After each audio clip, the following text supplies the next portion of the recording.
નમસ્કાર મિત્રો, મનના મધુન યુટ્યુબ ચેનલ કાર્યક્રમમાં આજે 30 એપિસોડ પૂરા કરી અને 31 એપિસોડમાં આપનું હાર્દિક સ્વાગત કરું છું, દેવ ચૌહાણ.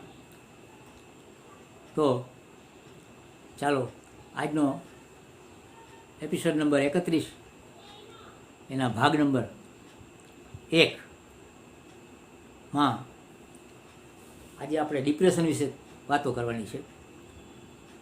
પ્રવચનની વાતો કરવાથી કોઈ રોગ હોય એને વ્યક્તિગત સમજી શકાય. એ થિયરીથી આપણી સાથે ડિપ્રેશન શું છે, કેવી રીતે થાય, એને નાબૂદ કરવા માટે શું કરવું જોઈએ, સમજશક્તિ વાપરવી પડે. તો આ કાર્યમાં ધ્યાનથી થોડુંક સાંભળજો. તમારા પાડોશીને પણ તકલીફ હોય તો આમાંથી તમે નિકાલ કરી શકશો. ડૉક્ટર જીતેન્દ્ર અઢિયા સાહેબ, જેઓએ આપણને ખૂબ સહકાર આપ્યો છે, મનના મધુવનને, અને પોતે MD છે. ઘણા પુસ્તકો લખ્યા છે. ડિપ્રેશન માટેનું પુસ્તક છે. ડિપ્રેશનને ઓળખો અને તેને ઉપચાર કરો. હવે ડિપ્રેશન એટલે શું? આપણે પહેલો પ્રશ્ન આવીને ઉભો રહીએ. ડિપ્રેશન એટલે દરેકના એની ભાષામાં વાત કરીએ. ડૉક્ટર છે કેવા અઢિયા સાહેબ લાગે છે. દરેકના હૃદયમાં છુપાયેલી છે. ડિપ્રેશનની અર્થઘટન કરીએ તો ડિપ્રેશન એક એવો રોગ છે કે દરેકના હૃદયમાં છુપાયેલો છે અને ઉત્સાહથી આજીવન સંપત્તિ પણ એક ખજાના પર ડિપ્રેશન સાપને જેમ બેસી જાય. આ પુસ્તક મનની મોરલીના સ્વર છેડે અને તમારો આ ખજાનો પાછો આપે. ડિપ્રેશન એ કોઈ નિશ્ચિત રોગ નથી કે આને થાય ને આને ન થાય. ડિપ્રેશન લેવલ એક પ્રકારની હતાશા, કાંઈ સૂજે નહીં, નાની નાની વાતથી ડરી જાય, ઊંઘ ન આવે, ઉજાગરા થાય, ખોટી ચિંતા કર્યા કરે, કાંઈ નાની વાતો એને મોટું સ્વરૂપ આપી દે, ખાવું ભાવે નહીં. આ બધા નિશાની છે, ડિપ્રેશનની નિશાની છે. ડૉક્ટર જીતેન્દ્ર અઢિયા ઘણા પુસ્તકો છે. આપણે સ્પેશિયલ એક એપિસોડ રાખવાનો છે અઢિયા સાહેબનો, એમાં ડિટેલમાં હું આપીશ. અત્યારે ડિપ્રેશનની જે પુસ્તક છે એમાંથી અગત્યના મુદ્દાઓ આપણે જોઈએ. ડિપ્રેશન કોને કહેવાય? ડિપ્રેશન કોઈથી અલિપ્તતા ન રાખે, એટલે દરેકને થઈ શકે, અને કોઈ લક્ષ્મણ રેખા ન નડે. ડિપ્રેશન ગમે ત્યારે થાય અને ગમે તે ઉંમરે થાય, ગમે તેટલા સુખ યા દુઃખ વચ્ચે પણ થાય. ગરીબ કે શ્રીમંત કોઈ પણ વ્યક્તિને આનાથી બચાવી ન શકાય. ડિપ્રેશનની અંદર એવું છે. એક જ મિનિટ.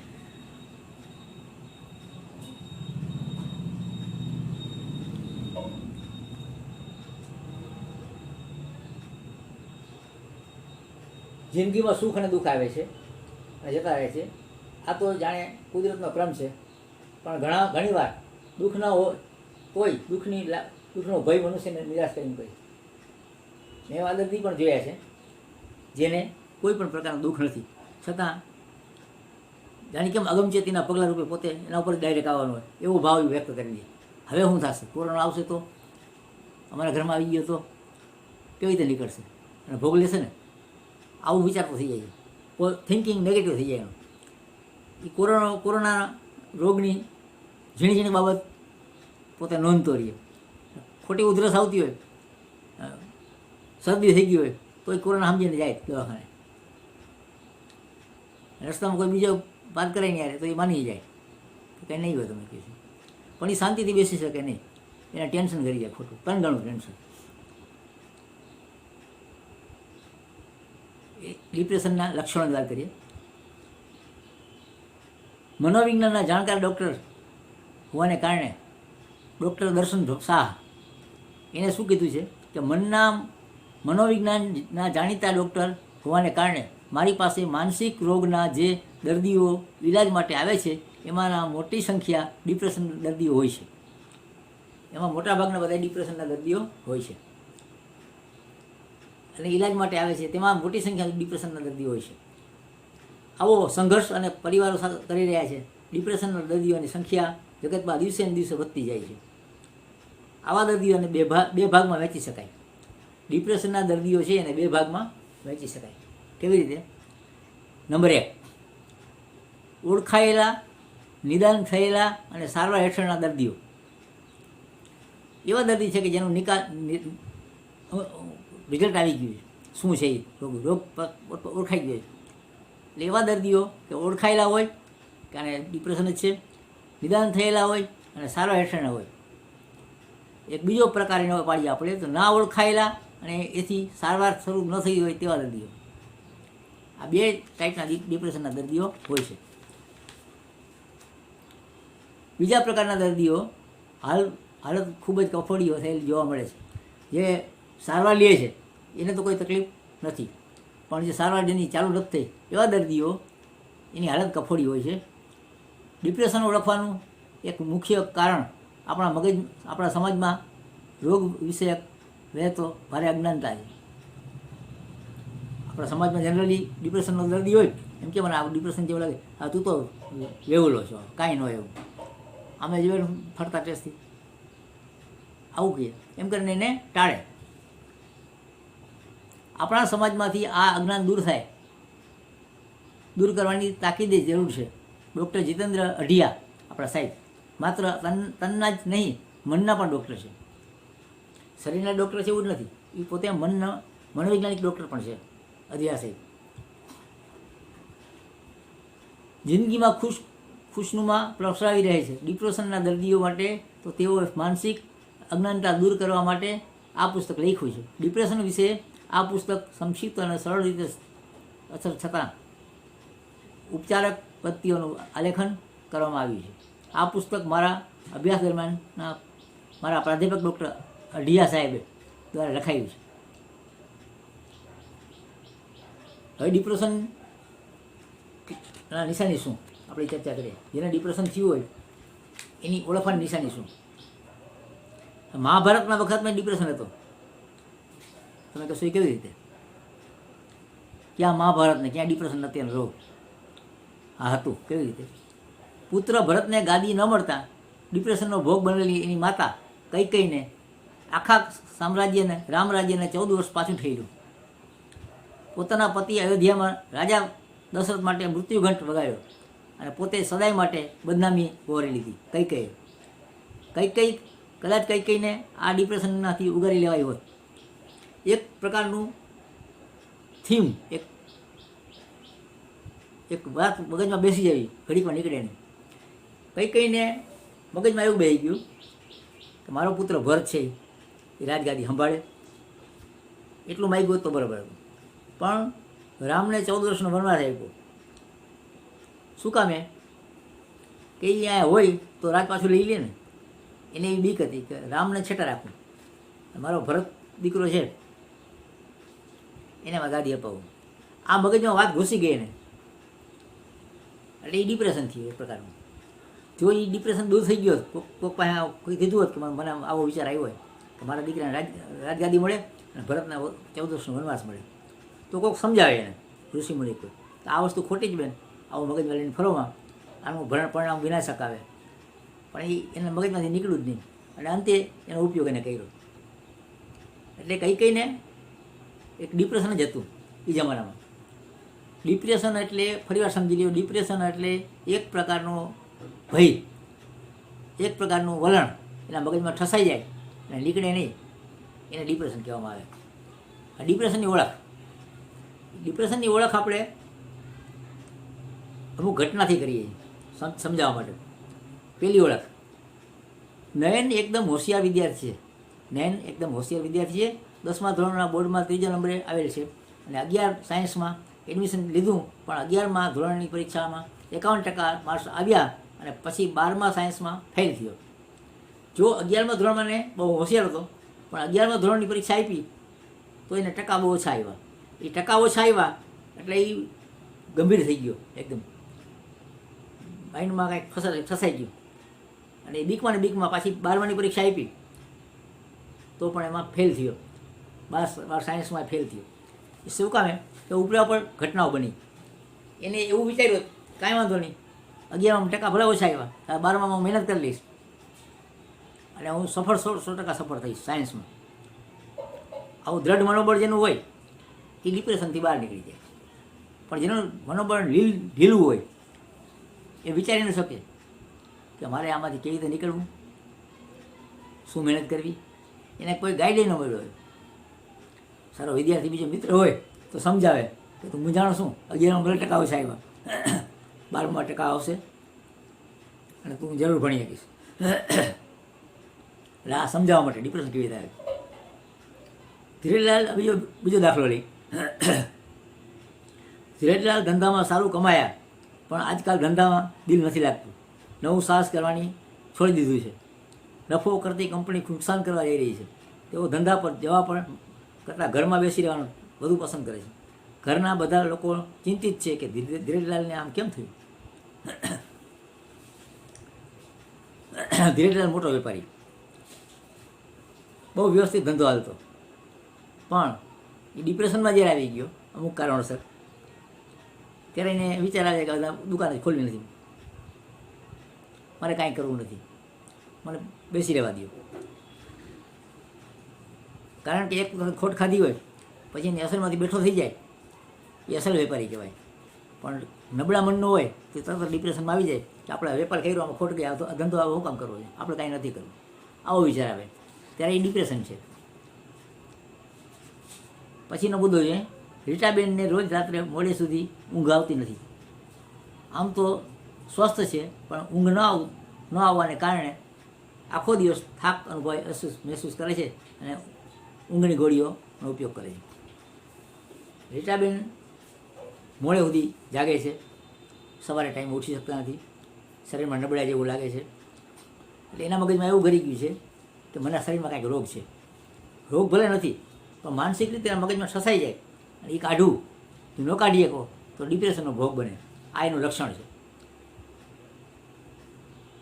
એના પછીનો દાખલો આપીએ. સુનિતા 16 વર્ષની સુંદર યુવતી છે, ખૂબ જ ચંચળ છે, પણ આજકાલ તે પોતાના દેખાવ પ્રત્યે અને પોતાના રૂમ પ્રત્યે બેદરકાર બનતી જાય છે. બધું જ વ્યવસ્થિત થતું.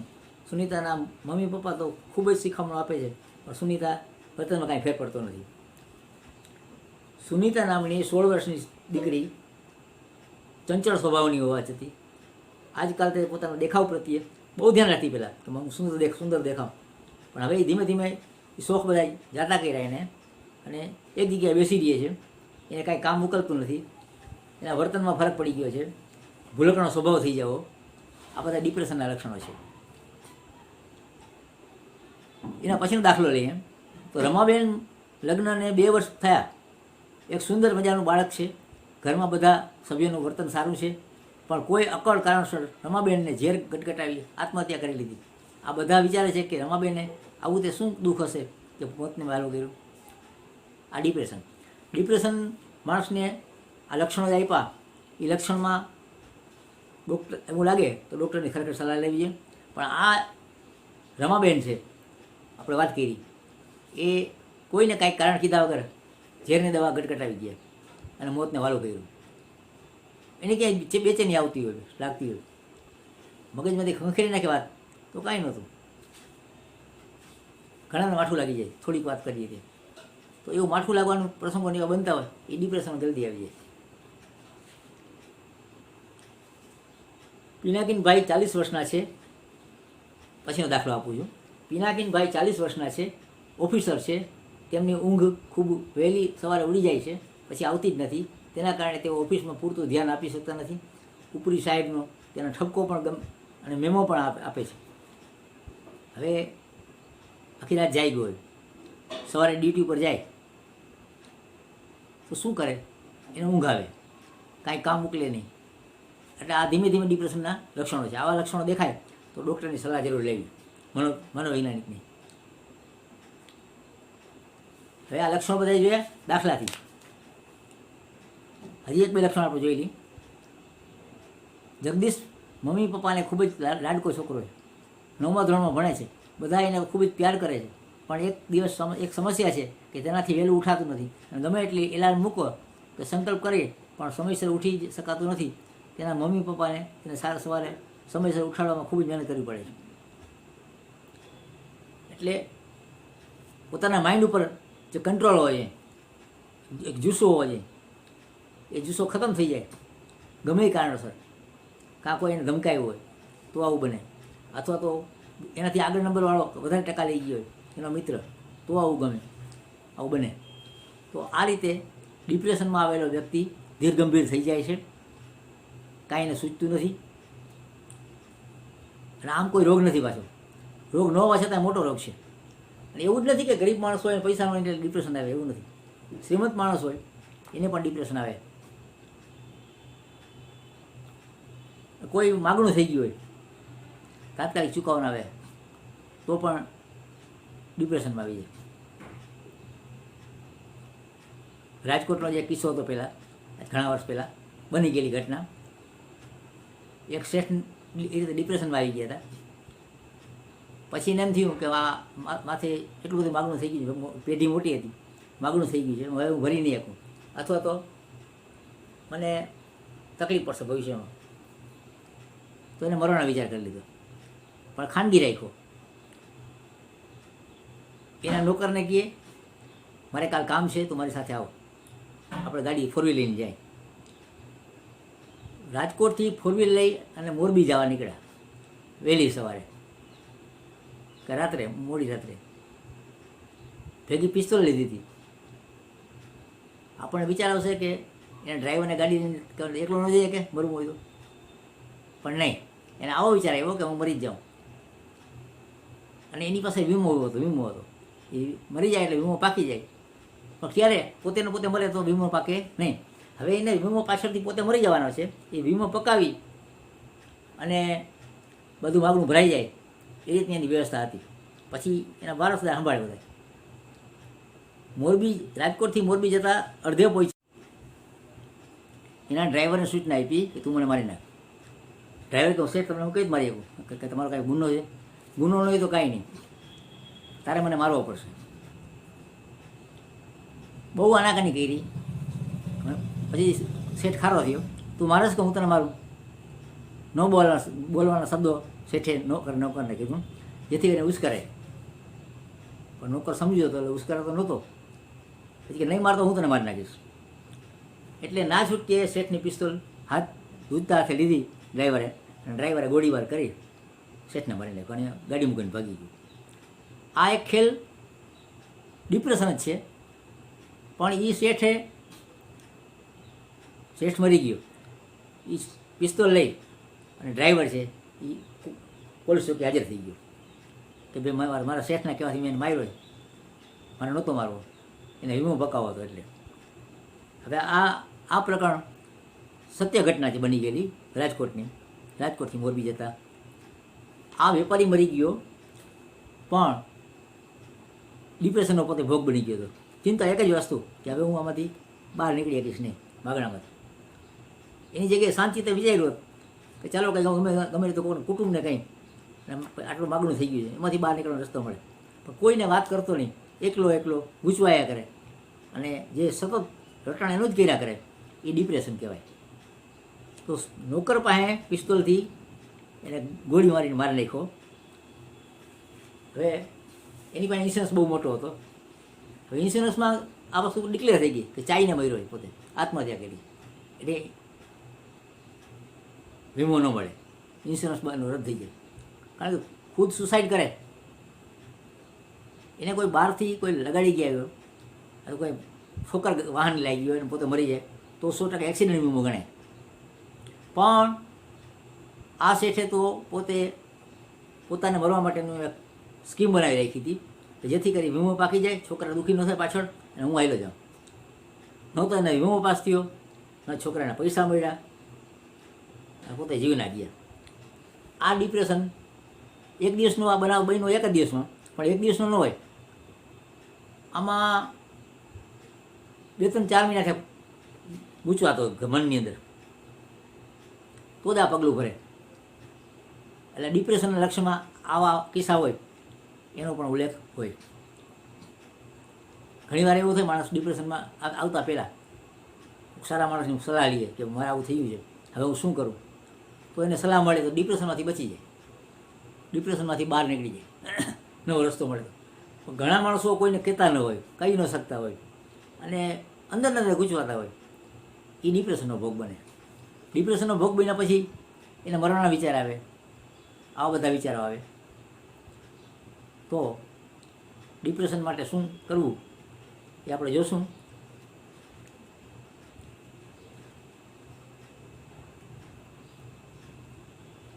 ડિપ્રેશનનો માણસ વાહન લાવે તો નક્કી ન રહે કઈ બાજુ જવું છે.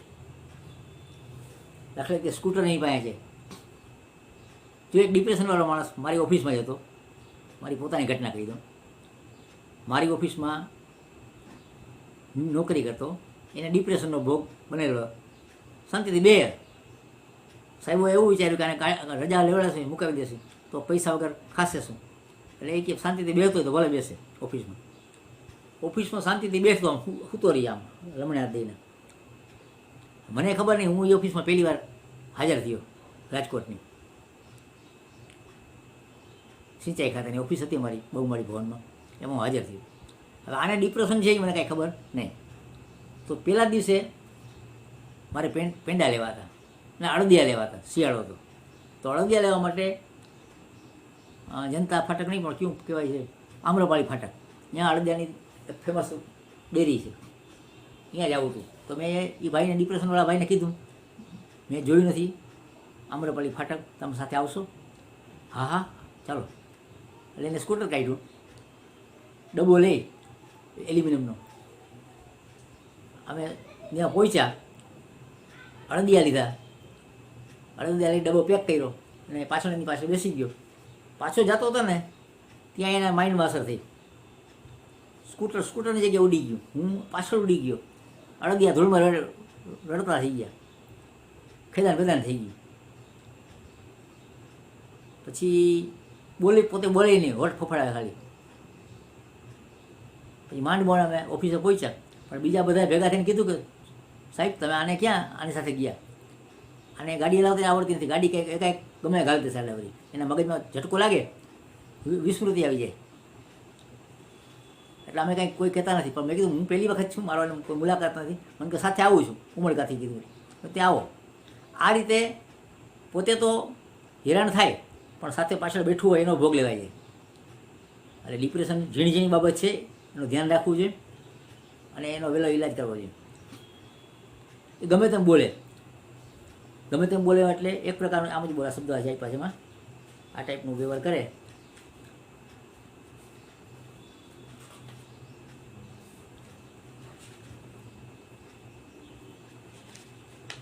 હા, ડિપ્રેશન કોને કહેવાય એ વાત આપણે જોઈ ગયા. ગમગીની જે 2 અઠવાડિયાથી વધુ સમય ચાલે તો તેને ડિપ્રેશન થઈ કહેવાય, કહી શકાય. ગમગીન થઈ જાય માણસ, ઘરમાં કોઈ ગુજરી જાય એટલે એને આઘાત લાગે, અને આઘાતની અંદર 2 અઠવાડિયા પૂરા થતાં પાછું એવી નહીં પરિસ્થિતિ રહી, ગુમસુમ રહીએ તો એ ડિપ્રેશનનો ભોગ બન્યો કહેવાય. કુટુંબમાં મૃત્યુ, પ્રેમમાં નિરાશા, નોકરી જવી, ગંભીર બીમારી, સંસારની બીજી સમસ્યાઓ, દુઃખ થાય. આ ડિપ્રેશન કેવાથી થાય? તો કે કુટુંબમાં કોઈ નજીકમાં મૃત્યુ થયું હોય, સંસારની બીજી સમસ્યાઓ એને નડતી હોય, એકાકીપણું હોય, એટલે એને કોઈ એના મિત્રો ન હોય અને હતાશા બને, દરેક વાતમાં નિરાશ થઈ જાય. આ મારાથી નહીં થાય, તરત જ આ મારાથી નહીં થાય. જમવા બેસે, આ હું નહીં જમું, આ જમવું તો આમ થાય. આવા તર્કો પોતે પોતે ઊભા કરે. આવી તણાવભરી પરિસ્થિતિમાં ખીન થયું સામાન્ય પ્રતિભાવ છે. તેનાથી આવતી ગમગીની મોટાભાગે થોડો સમય ટકે છે. જો કોઈ પણ વ્યક્તિને ગમગીન થઈ ગયો હોય, દાખલા તરીકે એના કુટુંબમાંથી કોઈ નજીકની વ્યક્તિને વિદાય લીધી, મૃત્યુ પામ્યું, હવે એને બહુ જ એની સાથે લાગણી હોય એટલે સ્વાભાવિક છે કે દુઃખ થાય, ગમગીની છવાઈ જાય.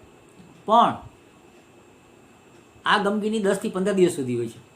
એનું બેસણું રાખે ને એટલા માટે રાખે બેસણું કે બીજા બધા મળવા આવે, એને પૂછે કે ભાઈ આ શું બની ગયું કાંઈક, એટલે એ ભાઈ રોવે એટલે હળવો થાય. જે ગમગીન થયા પછી રોતો જ ન જોયા કરતો હોય તો એને ડિપ્રેશનની અસર કહેવાય. એટલે 2 અઠવાડિયા લિમિટ છે 2 અઠવાડિયામાં 11મું 12મું બધું વહી જાય અને રાબેતા મુજબ બધા કામે ચડી જાય. પણ આવી વ્યક્તિઓ હજી ગમગીનતા અનુભવે છે, એને નિરાશા અનુભવે છે, તો એને ડિપ્રેશનના લક્ષણ ગણી શકાય. અને આવા પેશન્ટને ડૉક્ટરની સલાહ મુજબ મનોચિકિત્સક પાસે જઈ એની સલાહ લઈ અને આગળ વધવું જોઈએ. કેટલાક માણસો લાંબા સમય સુધી આ ગમગીનીમાંથી બહાર આવી શકતા નથી, અને આવી ગમગીનને 2 અઠવાડિયાથી વધુ સમય ચાલે તો તે ડિપ્રેશન થયું કહેવાય. જો એને લિમિટ આપી દીધી ડૉક્ટરે કે આવું 2 અઠવાડિયાથી વધારે ટાઈમ લાગ્યું હોય, કોઈ બોલે નહીં, કોઈની ચાલે નહીં, એક બાજુ ખૂણામાં બેઠો હોય, લાઇટે ન કરે, અંધારે બેઠો હોય, વિચાર નબળા, રોતો હોય, તો એને ડિપ્રેશન કહી શકાય. ડિપ્રેશન એનો નિકાલ ન આવે, ચાલુ ને ચાલુ રહીએ. એટલે એના આવા સંજોગોમાં આવા લક્ષણો દેખાય તો તાત્કાલિક ડૉક્ટરની સલાહ લેવી જોઈએ. ડિપ્રેશનમાં વ્યક્તિ ભાવાત્મક સ્થિતિ ભગ્ન થયેલી રહે છે. ડિપ્રેશન અને સમગ્ર શરીરમાંથી બીમારી ગણાય છે. તેમાં વ્યક્તિ શારીરિક તંદુરસ્તી અને મનની તંદુરસ્તીની અસર થાય છે. જો ડિપ્રેશન આવે એટલે મન ઉપર અસર થઈ, મન ઉપર અસર થાય એટલે સીધી શરીર ઉપર અસર થાય. કારણ કે એને ભૂખ લાગે નહીં, એને ઓલું યાદ જ આવતું હોય એટલે ખાઈ ન શકે, અને અશક્તિ આવતી જાય. તો આ ડિપ્રેશનનું ટ્રીટમેન્ટ ચાલુ થાય, શરીરના બોડીની ટ્રીટમેન્ટ ચાલુ કરવી જોઈએ. ડિપ્રેશનવાળી વ્યક્તિ બધો સમય સૂમસામ રહે છે, રેડિયા કરે છે, ઊંઘ્યા કરે છે, ભયભીત રહે છે, દલીલબાજી કરે છે, લાગણી શૂન્ય બની જાય છે, તેનો ભ્રમ પણ પેદા થાય છે, અને અંતિમ પગલા રૂપે આપઘાત પણ કરી બેસે છે. આમ આ દર્દ વ્યક્તિ કુટુંબ અને આસપાસના જીવનમાં સુખ અને શાંતિ હણી નાખે. આપણે વાત કરી કે ડિપ્રેશન કયા સંજોગોમાં થાય. હવે આમાં ધ્યાન ન આપો ડૉક્ટરને તો પરિસ્થિતિ આવે કે ડિપ્રેશનથી ઘણી દુઃખદ લાગણીઓ ઊભી થાય છે. ડિપ્રેશનવાળી વ્યક્તિ બધો સમય સુમસામ ગુમસુમ રહે છે, રડ્યા કરે છે, આ નિશાની એની, ઊંઘ્યા કરે છે, ભયભીત રહે, બીએ છે, વાતમાં દલીલબાજી કરે છે, લાગણી શૂન્ય બની જાય છે અને લાગણી હોતી નથી, તેમને ભ્રમ પેદા થાય છે, અને અંતિમ પગલા રૂપે આપઘાત પણ કરી લે છે. આમ આ દર્દ વ્યક્તિ, કુટુંબ અને આસપાસના જીવનમાં ખૂબ શાંતિ હણી રાખે છે. કુટુંબની અંદર આવો વ્યક્તિ આવી રીતે થઈ જાય તકલીફમાં, એટલે એને સાચવવો પડે, બહાર જાય તો જવું પડે ભેગું, તો શું કરી બેઠે કાંઈ ખબર ન હોય, એક તકલીફ ડબલ ઊભી થઈ છે. અને આ બધી ભૌતિક સુખ પાછળની ઘેલછામાં માનવી આજે આંતરિક સુખ ખોઈ બેઠો છે, અને ડિપ્રેશનનું એક પરિણામ છે. ભૌતિક જમાનામાં ભૌતિક સુખ મેળવવા પાછળ એક પ્રકારની ઘેલછા છે માણસ, કે હું આમ કરું તો મને આટલું મળશે, એવી સુખ જોઈ બેઠો છે, અને ડિપ્રેશન એનું કારણ બની જાય છે. હવે આપણે ડિપ્રેશનનો એક પોઈન્ટ જોઈએ. ડિપ્રેશન એટલે અમાસની રાત. ડિપ્રેશન એટલે અમાસની રાત, જાણે કે ચંદ્ર ફરી ઉગશે જ નહીં એવી નિરાશાનો ઘોર અંધકાર. આપણે એમ લાગે કે આજે અંધારું છે, કાલે ચાલુ થશે, ચંદ્ર ઉગશે, પણ એ તો એના માટે તો કાયમ અંધારું જોઈએ છે. એ પોતાનો જે વિચાર કરતો એ વિચાર ગૂંચવા જાય, બીજા કોઈને સાંભળે નહીં, કાદળી ખોટી કરે. એ સમયે દિલમાં જો આશાનો દીવો ટમટમતો રહે, ફરી પૂનમનો ચંદ્ર જીવનમાં ઉગે અને ફરી જિંદગી ઝડપી થાય, તેવા દીવાને બુઝાવશો નહીં. એટલે ધીમે ધીમે એને પાસે બેસાડી આવા બનાવ બન્યા હોય સમજાવવાનો, એમાંથી માણસ પાછા જો ઉગરી નીકળી ગયા અને વેપારમાં ચડાવી લાગી ગયા. આવી બધી વાતોથી એને ડિપ્રેશનથી બહાર કાઢવાની વાત છે. બાળકોને ડિપ્રેશન થાય માતા પિતા તરફથી ઉપેક્ષા. હવે બાળકને ડિપ્રેશનમાં બાળક આવી ગયો, તેના મા બાપને એમ કે નાનો છોકરો છે એટલે આમ કરે છે, પણ એવું નથી. માતા પિતા તરફથી ઉપેક્ષા કરવામાં આવે છે, એની ધ્યાન નથી અપાતું, અને વારંવાર વાંધા કાઢવા, ગુસ્સે થવું. છોકરા માટે શું છે, સ્કૂલે ન જાય, અત્યારે વારો છે, તારા પપ્પા આવે ને તને મારશે, એટલે ડબલ ડિપ્રેશનમાં જાય, ગૂંચવાય, ધિક્કાર, તરછોડતા, રેવા ભાગી જ્યાંથી, તું ભણીશ નહીં, મારી પાસે બેસતો જા, રૂમમાં ભાઈ જાય, આવું બોલવામાં આવે. એ ડિપ્રેશનને હતાશા કરે છે. તેમજ કુટુંબના વિસંવાદી વાતાવરણ ખાસ કરીને બાળકો માટે ડિપ્રેશન થવા માટે પ્રમુખ કારણ બની જાય છે. તેમાંનો અજંપો, બાળ ગુનેગારી, નિશાળની સમસ્યાઓ અથવા મનોદેહ ફરિયાદ બાબતમાં નજીકની તપાસ કરવામાં આવે તો ડિપ્રેશનના મૂળ ડોક્યું કરી શકાય. કિશોરાવસ્થામાં પૂરું થતાં એટલે બાળકોમાં ધ્યાન આપવું પડે. કિશોરાવસ્થામાં પૂરી થતાં શરીરમાં ઝડપી ફેરફાર થાય છે. તેમના સામાજિક તણાવની મનોભાવની મોટી ચડઉતર આવે છે. તેથી એ વખતે આવી પડતા સમસ્યાનો ઉકેલ ન મળતા ઘણી વખત હતાશા અનુભવે છે અને ક્યારેક આપઘાત કરવા માટે પણ વિચારે છે. તેમના ઉશ્કેરાટ આક્રમક વૃત્તિ, અપરાધ વૃત્તિ, ઘરેથી કે હોસ્ટેલથી નાસી જવું વગેરે ઘણું બધું જોવા મળે છે. આવો વિદ્યાર્થી હોય, હોસ્ટેલમાં મૂક્યા હોય પાછો આવતો રહીએ, કોઈને વાત ન કરે, કોઈ મિત્રાને બોલે નહીં, એકલો ટોલો પડ્યો રહીએ, તો વગર પૂછીએ એ ડિપ્રેશનના લક્ષણો દેખાય છે. આવા પેશન્ટને, આવા બાળકને મનોચિકિત્સક ડૉક્ટર હોય એની પાસે એને ટ્રીટમેન્ટ લેવી પડે. એવી રીતે પતિ પત્ની વચ્ચે સુમેળ ન હોય અને હંમેશા ઘરકંકાસ રહેતો હોય તો પણ ડિપ્રેશનનું પરિણામ આવે. એટલે એકાએક કોઈ ગંભીર પરિસ્થિતિ ઊભી થાય, નિરાશા થાય ઘરમાં, તો ડિપ્રેશનની અસર આવે. એવી રીતે સ્ત્રીઓ 25 થી 44ની વચ્ચેના વયજૂથમાં ડિપ્રેશનનું પ્રમાણ વધુ જોવા મળે છે. લેડીઝોને તેમને ડિપ્રેશન થવા પાછળના કારણોમાં ઘરની જવાબદારી, બાળકોનો ઉછેર, છૂટાછેડા, વૈધવ્ય, સમાજમાં સ્ત્રીઓનું ઉતરતું સ્થાન, દહેજના પ્રશ્નો, સાસરીમાં ત્રાસ અને પતિની ગેરહાજરી અથવા દીકરા દીકરી જાય ત્યારે ઘર ખાલી પડવાથી એકલતા અનુભવે. આવી જ મનોસ્થિતિના કારણે ઉપરાંત હાર્મોનલ ફેરફારના કરનારું ઘટક છે. સ્ત્રીઓની માસિક સ્રાવ સાથે દબાયેલી લાગણીઓ અને સંબંધ છે. તેથી ઉશ્કેરાટ આવે તે સ્વભાવ ચીડિયો બની જાય, એમના વર્તન, મનોવલણ તેમજ શરીરમાં ફેરફાર થાય. જો ઉંમર છે 40 થી 25 થી 44, લેડીઝની ઉંમર છે 25 થી 44.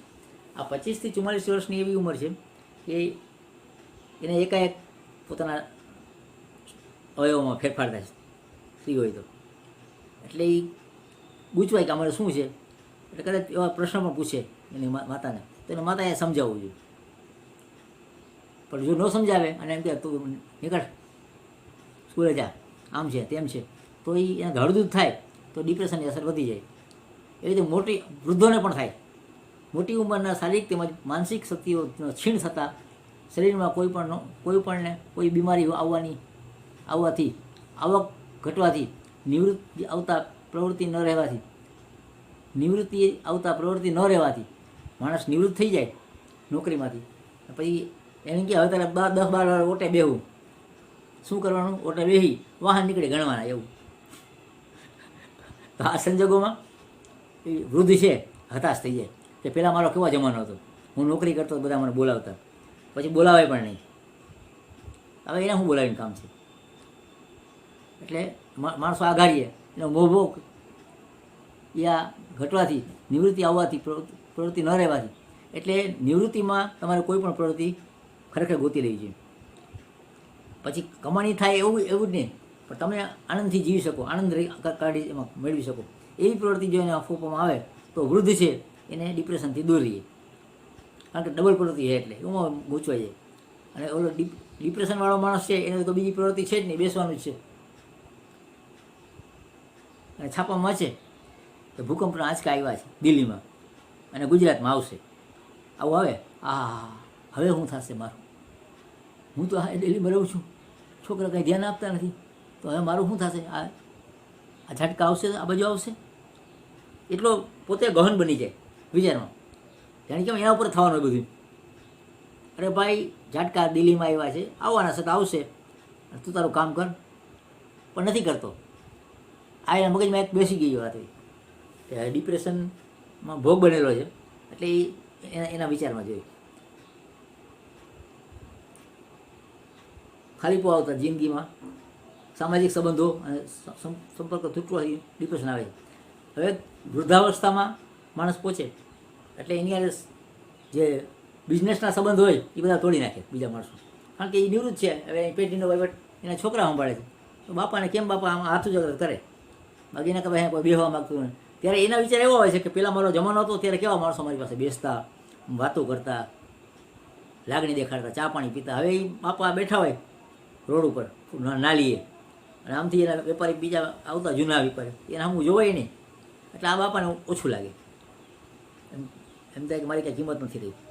અને ઓફિસે બાપો છોકરાની પેઢી ઉપર જાય, શું તમે અહીંયા આવ્યા, ઘરે જાઓ ને, અહીંયા નહીં આવવાનું થાય,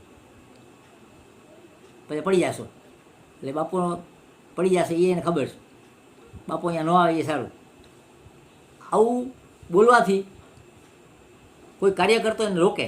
તમે દાખલા તરીકે હું આ ચેનલ લાવું છું તો મને રોકવામાં આવે કે પપ્પા આ શું બધું તમે ચાલુ કર્યું છે, આમાં શું ફાયદો, કાંઈ ફાયદો? તો શા માટે પૂછ્યા મરો છો? આવું તમે શાંતિથી બેસો, જમવા થઈને જમી લ્યો, ઓટે બેસો, મંદિરે જવું હોય. પણ છોકરાને કેમ સમજાવું કે આજ મંદિર છે, હું કાર્ય લઈને બેઠો છું, એ જ મંદિર છે.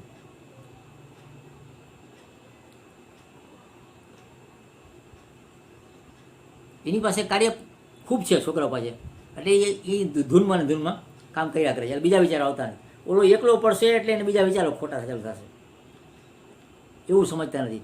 એટલે અને આ માનસિક રીતે નબળો પડેલો માણસ હોય એને ડિપ્રેશનમાં ન આવતું રોકવું હોય તો એને પ્રોત્સાહિત કરવા પડે. પપ્પા તમારે શું બીજો શોખ છે એ વસ્તુ કરો તમે. આ તો કેવું થાય, સાબુદ્દીન રાઠોડના જોક્સ જેવું થાય કે બાપા નોકરી કરતા ત્યાં સુધી બહુ સારું હતું, બાપા થતું, પણ બાપાની જેવી નિવૃત્તિ આવી ગઈ અને પહેલી તારીખે પેન્શન આવવાનું હોય તેથી એક દિવસ બાપાને કે આજ બાપાને ગરમ પાણી કરી દો. થાનથી જ રાજકોટ નોકરી કરે છે, એટલે રાજકોટમાં પગાર લેવા જશે. આજે પહેલી તારીખ છે એટલે નિવૃત્તિનો પગાર આવે ને પેન્શન, એ પેન્શન લેવા જશે. અને તે દિવસે બાપાનું એક દી ધ્યાન રાખવામાં આવે, એને નવરા ધોઈને નાહી ધોઈને તૈયાર થઈ જાય, નવા કપડાં કાઢી દઈએ, જાઓ પેન્શન લઈ આવો. પેન્શન લઈ દીકરાની વહુના હાથમાં આપે અથવા તો દીકરાના હાથમાં આપે, ઓલા કબાટમાં મૂકી દઈએ. વળી બીજે દી નહીં, શું આખો દી ઘરમાં બેહો છો, બહાર જતા હો તો. અને બહાર બેહે, બાપુ આમ ગંજીવે કોણ જાય છે, એ બાપા છોકરો કે આખો દી બહાર ને બહાર ન બેહાય, ઘરમાં આવવું છે. એટલે એક બાજુ એમ કીધું તમે બહાર જાઓ બેહો, બહાર બેસે છે તો ઘરમાં લઈ આવો, ઘરમાં લઈને આવે તો કંઈક બોલે તો શું બોલાબોલ કરો છો. એટલે દરેક રીતે નેગેટિવ એની વર્તન કરવામાં આવે આ વૃદ્ધો સામે, તો એના આઘાત લાગે, અને આઘાતના હિસાબે એ ડિપ્રેશનમાં આવી જાય. એટલે ડિપ્રેશન ન આવવા દેવું હોય દાદાને તો એને પૂજ્ય ભાવ રાખો, એને વિનમ્રતાથી વાતો કરો. આ તો એને તોડ કરો, અથવા તો એને ઠપકો આપતા હોય એ વાત કરો, અથવા તો એમ પણ કહે કે આજથી તમારા બાપા નહીં, આવું બોલો. પણ ભલે બાપા તો કાયમ રહેવાના છે, પણ એને બોલવામાં આવે આજથી તમારે મારે કાંઈ નહીં. છોકરો એવું બોલે એટલે બાપાને કેટલો કરંટ આવે છે, ઝાટકો આવે. આવા ઝાટકા ખાનાર બાપા હોય હોશિયાર તો વાંધો ના આવે, પણ નહીંતર ડિપ્રેશનમાં આવી જાય અને ન કરવાનું કરી બેસે. આવા તો અમે ઘણા દાખલા નજરે જોયા છે, મારે ક્યાંય બહાર ગોતવા જવું પડતું નથી. આવા દાખલા સમાજમાં હોય એને હું હાઇલાઇટ કરું છું. મારી હજી પણ વિનંતી છે છોકરાઓને, વહુને, કે તમારા બાપા સક્ષમ હોય તો એને સક્ષમ રાખજો, એની કિંમત કરજો. એને ગાંડા ન ગણતા, ગાંડા ગણશો તો ગામ ગાંડું ગણશે. આવી પરિસ્થિતિમાંથી એને બહાર કાઢજો, ઘરે કરવા દો તોય સુખી રહી શકશે. તમારા ચંચુપાત કરવાથી એનું જીવન ઘાટનું બગડશે. તો ડિપ્રેશન થવા માટેના આ બધા કારણો રજૂ કર્યા. સામાજિક રીતે એને અવહેલના કરવામાં આવે, અવહેલના કે એને સ્વીકારવામાં ન આવે. પછી બાપો શું કરે, વતનમાં રહીએ કે સિટીમાં જાય કે વાગુદળમાં જાય કે હોકરામાં જાય, બાપો તો દુઃખી ને દુઃખી. બહાર જાય તો કે બહાર જાય છે, મુસાફરી કરે તો કે મુસાફરી હવે કરાય, શું કામ ન કરાય, તમને કમાણી દીધી ત્યાં સુધી સારું લાગ્યું એમ, હવે મુસાફરી ન કરાય, બાપા પડી જાય. આ બધી પરિસ્થિતિ વૃદ્ધો મા બાપ સામે તમે કરો છો, એનાથી મા બાપ નારાજ થાય છે અને દુઃખનો અનુભવ કરે છે. અંતિમ માવતર છે, તો માવતર તમને કોઈ બદદુઆ તો ન જ આપે, પણ તમે એની જિંદગીમાં એનું સુખ હણી લ્યો છો. તો એવું ન બને, એ પણ આ ડિપ્રેશનનો વિષય છે આજનો. સામાજિક રીતે કેમ જીવવું, અને ખરેખર ડિપ્રેશન જેવું હોય તો એની ટ્રીટમેન્ટ કરાય, ખોટા ગાંડા ન સમજી લેવાય અને ગાંડાની હોસ્પિટલમાં દાખલ ન કરાય, આવું પગલું ભરતા નહીં. તો આ સંજોગોમાં ડિપ્રેશનનો વ્યાપ આપણે ચર્ચા કરી. તો હવે આજે આટલી ચર્ચા કરી છે ડિપ્રેશનનો વ્યાપ, હવે જોશી અહીંથી આપણે બાકી રાખીએ છીએ.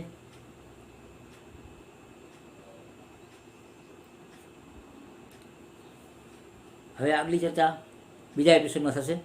ત્યાં સુધી દેવ જોહાને રજા આપો. ભારત માતા કી જય.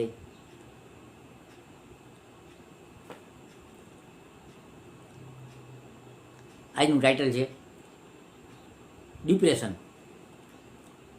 ડિપ્રેશન ઓળખ અને ઉપચાર. ડિપ્રેશન ઓળખ અને ઉપચાર.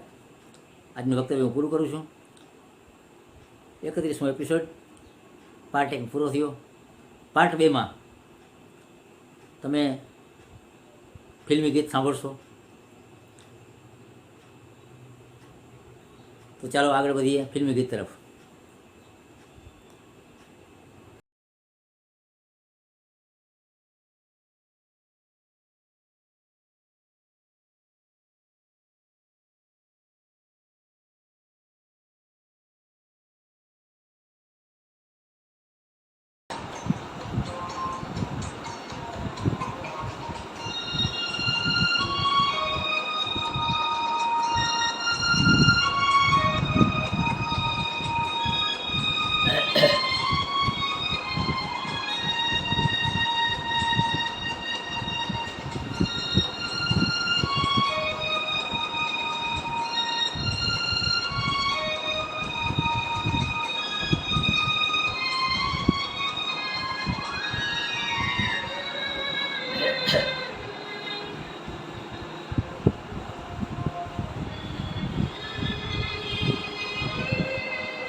तारों में सज के अपने सूरज से देखो धरती चली मिलने, तारों में सज के अपने सूरज से देखो धरती चली मिलने, इनकी पायल मच गई हलचल, अंबर सारा लगा हिलने, तारों में सज के अपने सूरज से देखो धरती चली मिलने.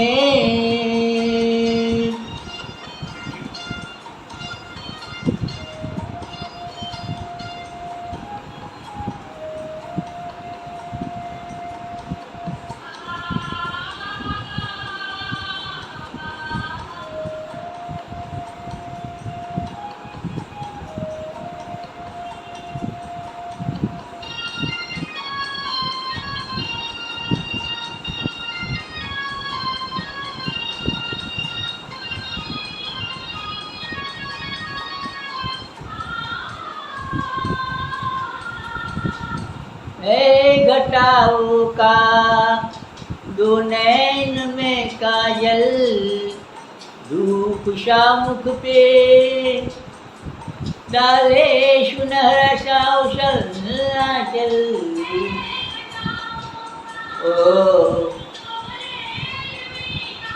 ओ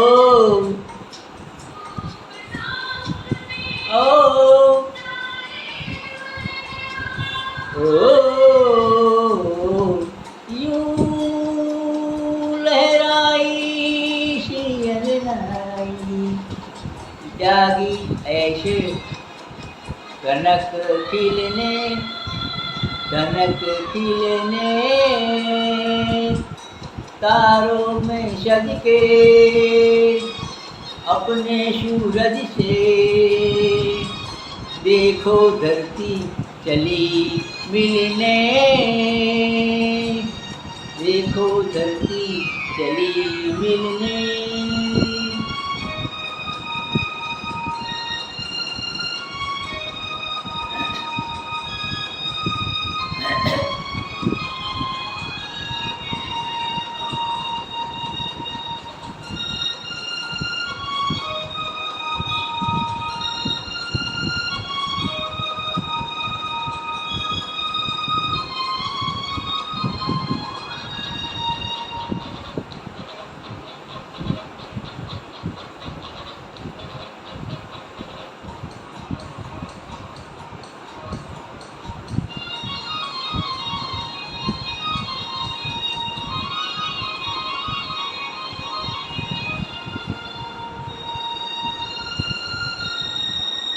आग से लपके जलती हुई राहें जी को दहलाए बेचैन तूफान की आहें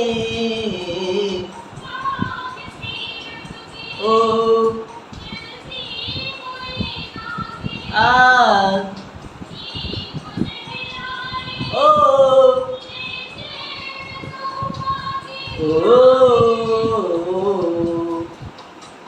ना डरेगी ना रुकेगी देखे क्या हो कहाँ दिल ने तारों में सज के अपने जीवन से अपने सूरज से देखो धरती चली मिलने देखो धरती चली मिलने मिलने देखो धरती चली मिलने थैंक यू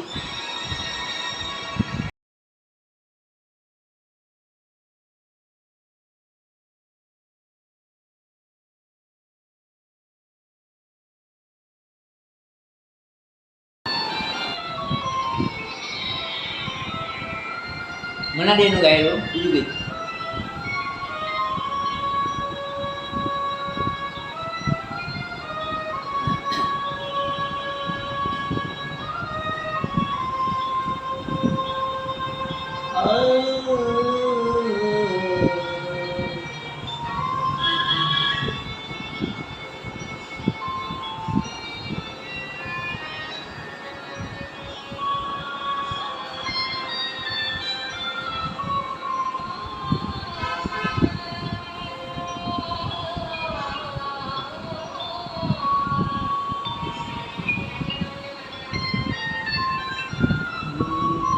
सोना कैसे मैंने सोना कैसे मैंने प्रेम बिताई एक पल ऐसे एक युग बीता एक पल ऐसे एक युग बीता मैंने नींद न आई सोना कैसे मैंने प्रेम बिताई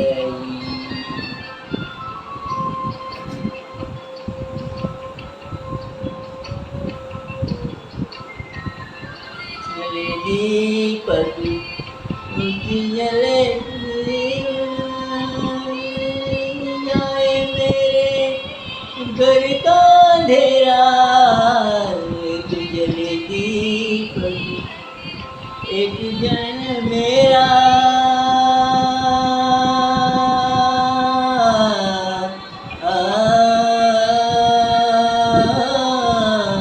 मेरा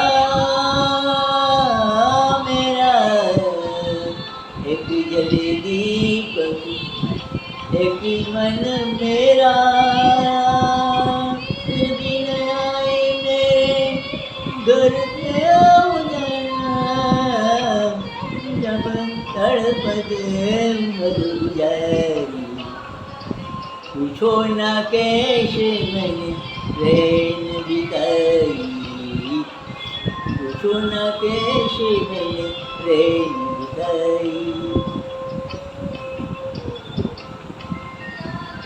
कंधा न कहीं तारे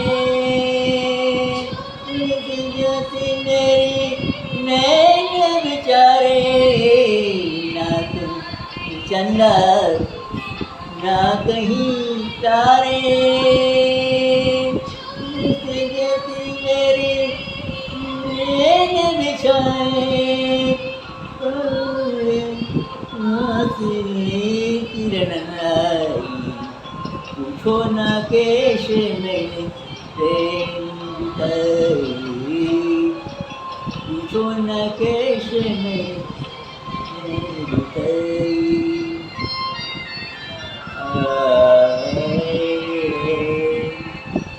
थैंक यू, थैंक यू, बहुत बहुत शुक्रिया। जो गीत पूरा किया।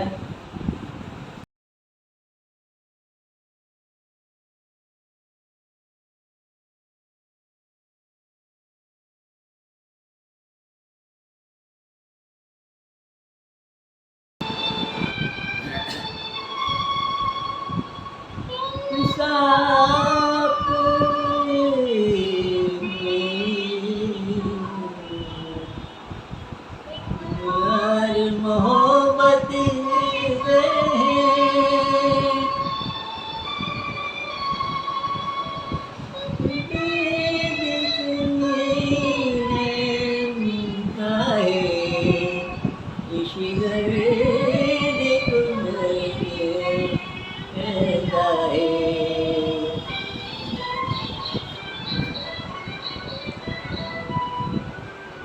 प्यार किया तो डरना क्या, जब प्यार किया तो डरना क्या, प्यार किया कोई चोरी नहीं की, प्यार किया कोई चोरी नहीं थी, छुप छुप आहें भरना क्या, जब प्यार किया तो डरना क्या, किया तो डरना क्या, जब प्यार किया तो डरना क्या।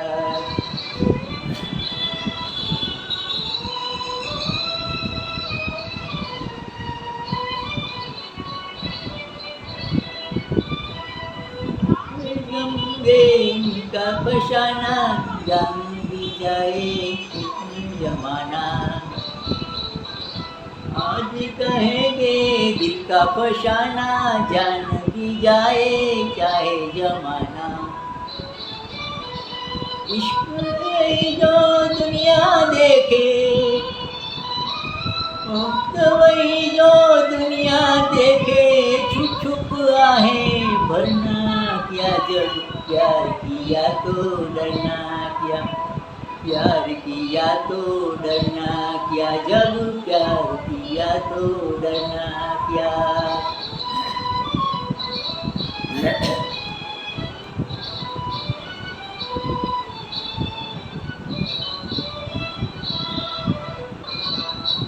तमन्ना दिल में रहेगी, शमाइशी महफिल में रहेगी, दिल की तमन्ना दिल में रहेगी, शमाइश महफिल में रहेगी। इश्क में जीना इश्क में मरना, इश्क में जीना इश्क में मरना, और हमें क्या करना क्या, जब प्यार किया तो डरना क्या, प्यार किया तो डरना क्या, जब प्यार किया तो डरना क्या।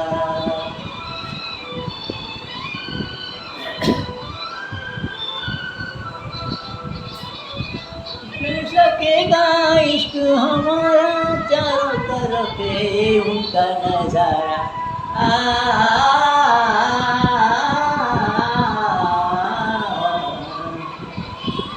इश्क हमारा चारों तरफ है उनका नजारा। नहीं जब कोई खुदा से पर्दा, नहीं जब कोई खुदा पर्दा से बंद से पर्दा करना क्या, जब प्यार किया तो डरना क्या, प्यार किया तो डरना क्या, जब प्यार किया तो डरना क्या। किया कोई चोरी नहीं की, छुप छुप आहें भरना क्या, जब प्यार किया तो डरना क्या, प्यार किया तो डरना क्या। Thank you.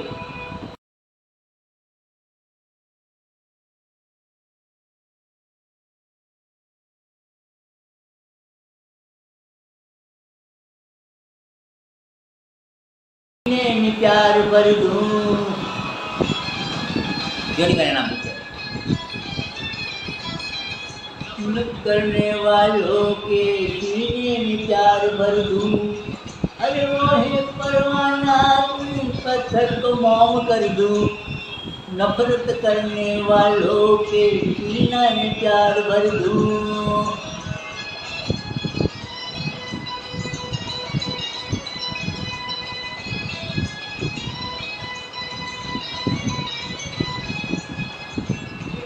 क्या है आपको औलाद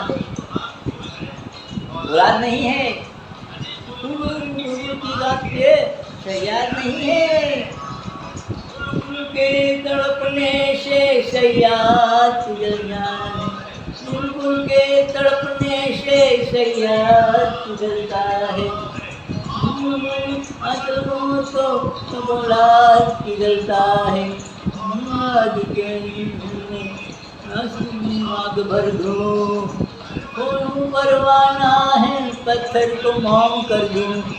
खुशवाने वालों को आंचल में प्यार भर दूं।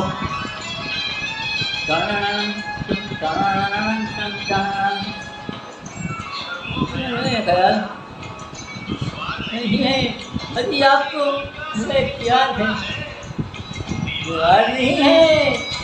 दिल की ये दीवार तो दीवार नहीं है, दिल की ये दीवार तो दीवार नहीं है। क्या प्यार नहीं है,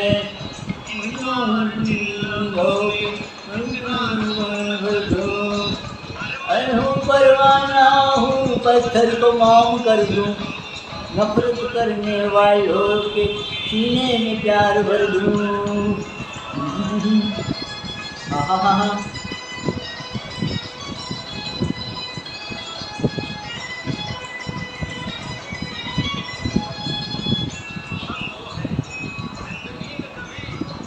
नहीं छोड़ेंगे, अगर हाथ तो हाथ नहीं छोड़ेंगे, हम हाथ न छोड़ेंगे से किनारों तक, हम हाथ न छोड़ेंगे तूफान से किनारों तक, हाथ न छोड़ेंगे से किनारों तक।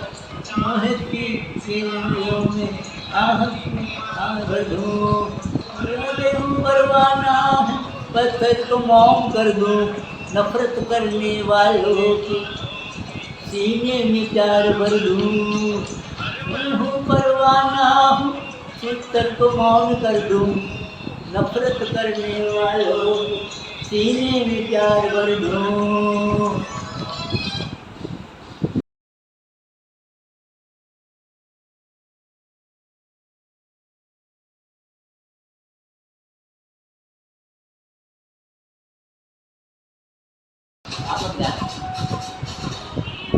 नीला के साथ जादू किया, पिया पिया बोले मत वाला किया। रंगीला के साथ जादू किया, पिया पिया बोले मत वाला किया।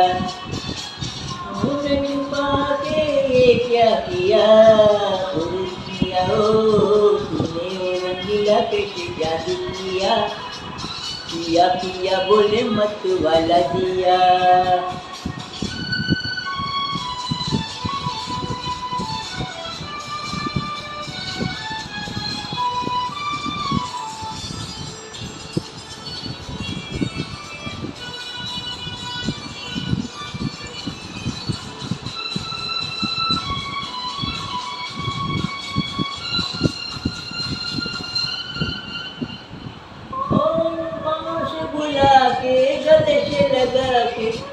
बदल डाली दुनिया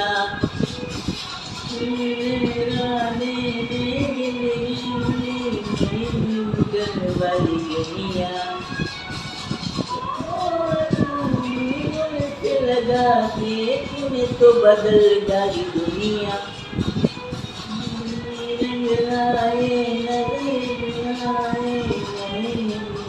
वाली दुनिया सपने दिखा के ये क्या किया तूने मेरे कैसे जादू किया बोले मैं तो वाला दिया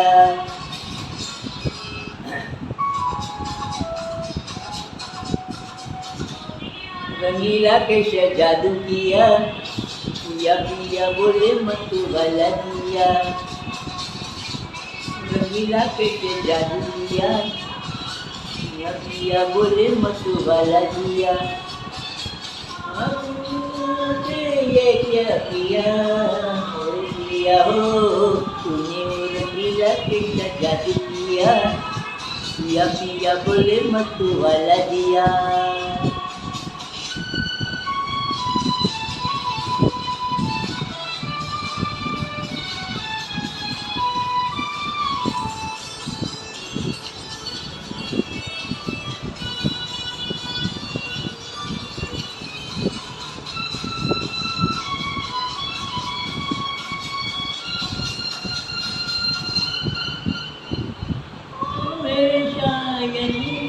से लगा के तूने तो बदल डाली दुनिया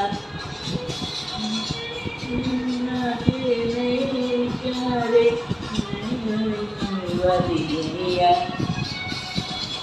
मेरे जंगल से लगा के तूने तो बदल डाली दुनिया नए नारे नए इशारे वाली दुनिया सपने दिखा के ये क्या किया तूने पिया ओ तूने पिया मैंने मिला तेरी जादू किया पिया पिया बोले मत वाला दिया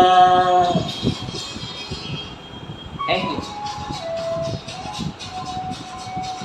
यू रंगीला कैसे जादू किया पिया पिया बोले मत वाला दिया नीला कैसे जादू किया पिया पिया बोले मत वाला दिया के ये क्या किया तूने रंगीला कैसे जादू किया बोले दिया दिया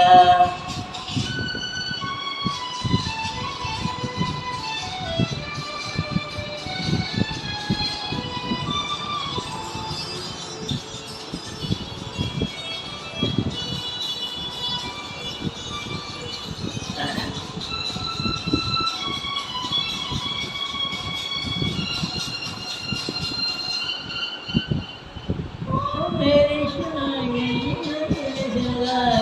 तूने तो बदल डाली दुनिया तेरे निकाते दुनिया ओ मेरे शायन से लगा कर तुम तो बदल डाली दुनिया इशारे नए तुम्हारे वाली दुनिया सपना दिखा के ये क्या किया मोरे पिया हो तूने वो रंगीला कैसा जादू किया पिया पिया बोले मत वाला दिया थैंक यू